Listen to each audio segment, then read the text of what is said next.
બંધારણને તોડનાર વ્યક્તિઓ એ 3 વ્યક્તિઓના નામ આદરણીય ધારાસભ્ય શ્રી જાહેર કરશે. મુક્કમ જાબડિયા, તાલુકો ડીસા, જિલ્લો બનાસકાંઠાની સામે સમાજ નીચે મુજબનો નિર્ણય કરે છે. ઠાકોર સમાજ તેમને 1 વર્ષ માટે જ્ઞાતિ બહાર એટલે કે નાત બહાર મૂકવાનો નિર્ણય કરે છે.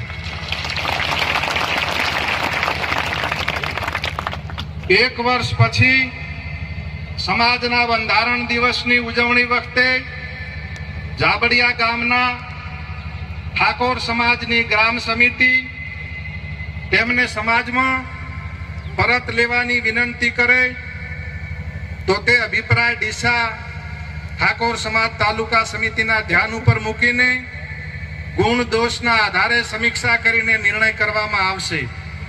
એનો યોગ્ય દંડ કરવામાં આવશે. સામાજિક, આર્થિક કે ધંધાકીય કોઈ પણ જાતનો સમાજે સાથ સહકાર આપવો નહીં અને સહકાર આપનાર વ્યક્તિ સમાજનો દોષિત ગણાશે. સોશિયલ મીડિયામાંથી સમાજના ભાઈઓને વિનંતી કે તેમને અનફોલો કરે અને આ પવિત્ર કાર્યમાં સહકાર આપે.